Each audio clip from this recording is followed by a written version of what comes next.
AI may not take your job overnight, but if you start treating your portfolio like an emergency exit, fear can cost you far more than AI ever will.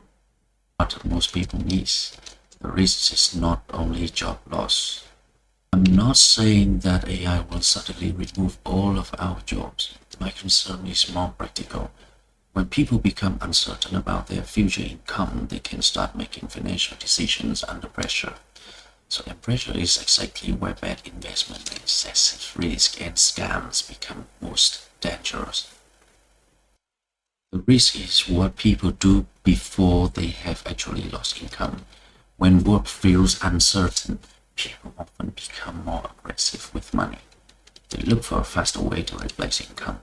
That can lead to trading, crypto, options, high-yield products, or online schemes that promise a shortcut back to stability.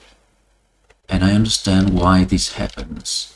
When someone worries that a salary may disappear, investing no longer feels like a long-term wealth-building activity. It starts to feel like a way to replace next month's income. The change in purpose is important because it changes how much risk a person is willing to take. In calm periods, those ideas look like speculation. Under pressure, they start to look like a rescue plan. So the important distinction is this: AI exposure does not automatically mean mass unemployment.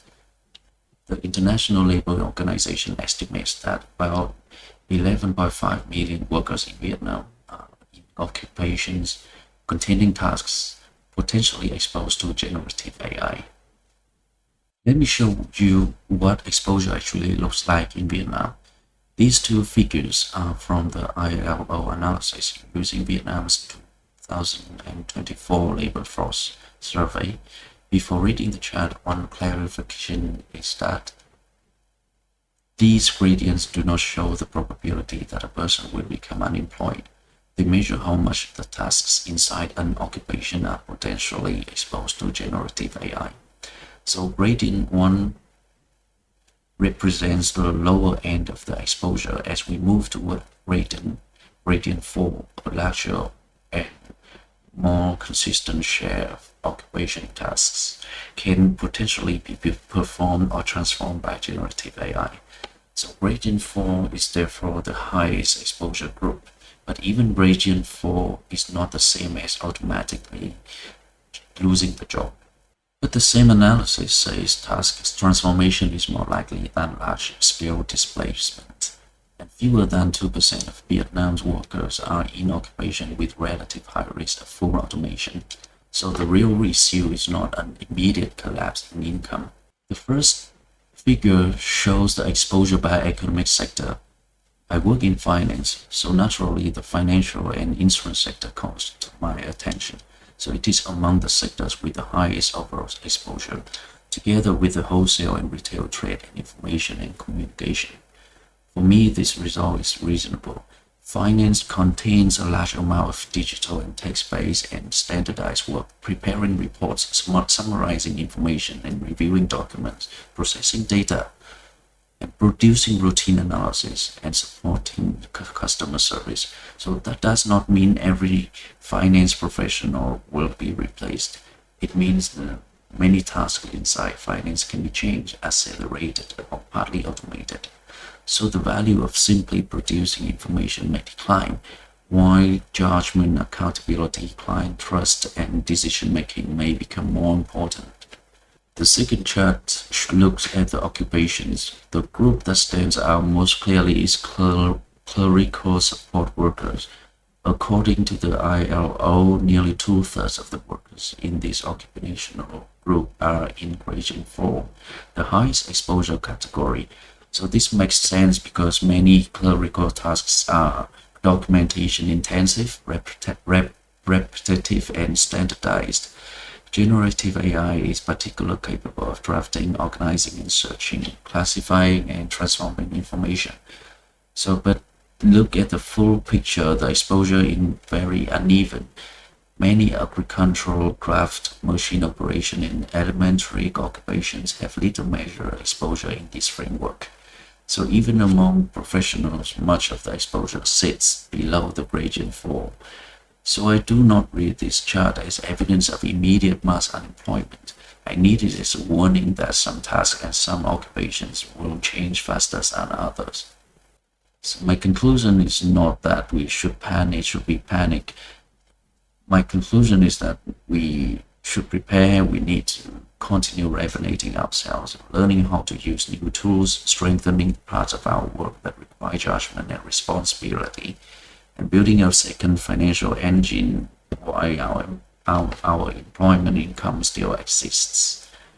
Once someone starts worrying that salary income may not be stable, the frame shifts from wealth building to income substitution. That sounds subtle, but it is a huge change. So preparing for this uncertainty has two sides. The first is professional, learn, adapt, and remain useful. The second is financial. Gradually become less dependent on single salary. So investing can be part of that second side, but investing is not an instant replacement for employment. It normally requires capital, time, knowledge, and the ability to survive losses without needing to withdraw money at the worst moment. Salary is predictable. Portfolio returns are not. If you need your investment to produce a meaningful monthly amount from a limited base, the required return can become unrealistically high. That is where people get pulled into leverage, concentrate the portfolio, and also concentrate positions, frequent trading, option selling, speculative crypto bets, and products that promise certainty where none exists. For example, imagine someone has 10,000 USD of investment capital and wants it to replace $1,000 salary every month. That would require $12,000 a year from a $10,000 account, so before cost, tax, and losses. So the problem is not that the person has selected the wrong strategy, but the target itself is mathematically unrealistic. When the income target is too large relatively to the capital base, people are pushed toward risks that can destroy the capital. Fear narrows attention. It shortens patience, and it makes quick income stories feel more attractive and make risk feel more negotiable than it really is. So this is why FTC's warning matter. Investment scams often promise quick returns, guaranteed income, low risk, or enough money to quit a job. Under the website Investment Scams from FTC, we see the size of investment scam, like promise that you will make big money, guarantee income, guarantee profits or return. Claims that the investment comes with little risk, time, and effort. Give few details about the investment. And they also claim that they will teach a secret method or have proven system to make money. Use high-pressure sales tactics. This is the investment scam guidance from the United States Federal Trade Commission, or what's so-called FTC. I want to show the actual page because the wording is very relevant to our topic. The FTC warns about the offers that promise big money, guarantee income or enough income to quit the job. It also warns about the claims of little risk, little effort, and secret methods. Notice how closely that language connects with the fear about the employment. If someone is worried about losing a job, the promise of earning enough to quit a job can sound especially attractive. Although the FTC is a US agency, these warning signs are useful everywhere. Scams may use different platforms and different names, but the psychological structure is often the same. Create hope and reduce attention to risk, and stop the investor from taking enough time to verify claims. That language is powerful. When someone feels trapped, and the FTC reported more than $7.9 billion in reported investment scam losses during 2025. That number should remind us that urgency is not just a psychological issue. So a careful word here. This is reported loss data from the United States. It is not direct measurement of losses in Vietnam or any other country, and it does not tell us that AI caused those scams. I'm using the number for one reason, to show that the investment fraud is not a minor problem. When people are searching for a new source of income, they need a checking process before they need a strategy. Essential one, the practical response is not to maximize returns, it is to protect runway. If your income feels less secure, the first job of capital is to keep you from becoming forced into bad decisions. FTC page also directs investors to investor.gov, which is operated by the US Securities and Exchange Commission, the SEC. The SEC guidance repeats two basic red flags: high return with little no risk, and pressure to act immediately. It also provides tools to check whether an investment professional is registered. For my audience, for you, the point is not that the US registration check solves every problem in every country. The point is to build the habit of verification. Before sending money, ask who is offering this and are they licensed where they operate. Can I explain how return is generated and what can I lose and can I withdraw, and why am I being pressured to act now? So I want us to care about both sides, learning how to invest and learning how not to be deceived while trying to invest. Now let's go back to the point that how the fear narrows the attention. So that means that more liquidity and not less. It means that separating trading capital from household capital. Also a way to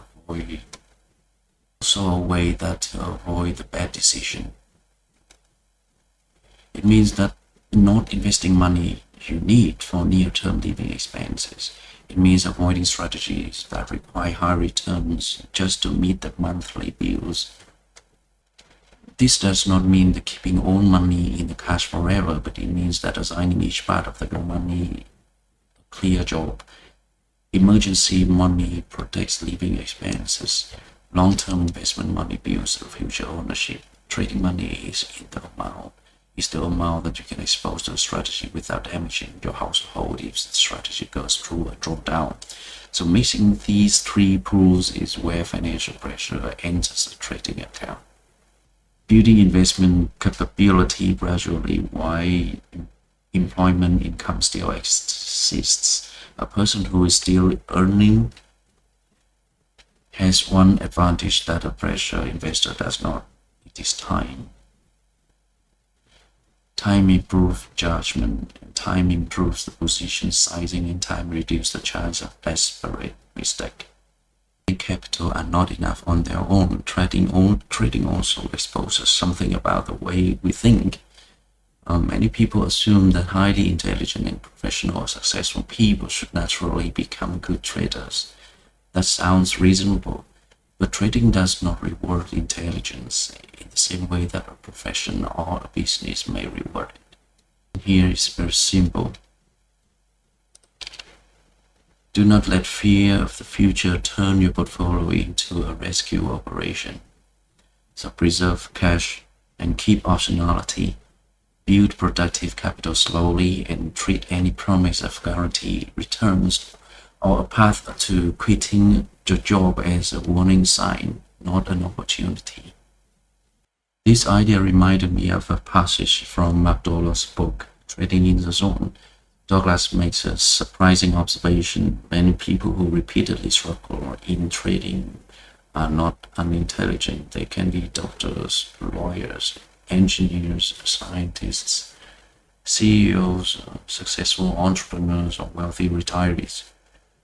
So his point is not that these professions create bad traders, but his point is that competence in one field does not automatically create the mindset required by the markets. So a doctor or an engineer may be trained to solve problems, find causes, and produce a correct answer. A CEO may be used to influence outcomes through action. But the trader cannot control the next price movement. The trader can only control preparation, position size, execution, and response. That is why a successful career can sometimes produce confidence in trading. We may believe that intelligence, effort, or status should allow us to force a good result. The market does not care about any of those things. Douglas describes consistent winners as people who remain disciplined, focused, and confident even when the market conditions are adverse. I would add one clarification. This does not mean that successful traders never experience stress. It means that they have rules and a mindset that stop stress from controlling the next decision. So they accept that one trade can lose without proving that they are a failure. They do not need a market to validate their intelligence. They do not increase risk simply because they urgently need money. This is where the connection with AI uncertainty becomes important. AI may change our work, but fear about AI does not have to control our financial decisions. We can prepare without panicking. We can learn without rushing. We can explore trading without pretending that it is easy income. So before deciding that trading can become your second source of income, ask yourself a few honest questions. Can I follow a rule after 3 losses in a row? Can I keep household expenses outside the trading account? Can I accept a month with no income from the market? Can I practice for a long period without increasing size? And can I admit that strategy may not suit my personality? So if the answer is no, that does not mean that you are incapable. It means there is work to do before capital should be at risk. There's no shortcut here, so we need to study, we need to practice, and we need to test whether the work suits us. We need records that show what happens when conditions are difficult and not only screenshots from successful days. So staying positive is useful, but positivity alone does not create trading success. So a more useful form of optimism is believe that you can improve while respecting how difficult the process really is. So my conclusion from this first reflection is not that AI will make all of us unemployed. It is that the world of work will continue to change, and relying on only one source of income leaves us financially exposed.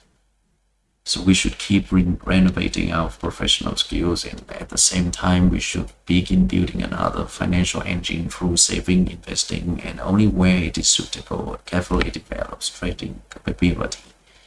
I'm here to share that process to you, but I would never tell you that there is a shortcut. Trading is not an emergency exit. It is a profession that requires study, practice, risk control, and a mindset that can operate under uncertainty.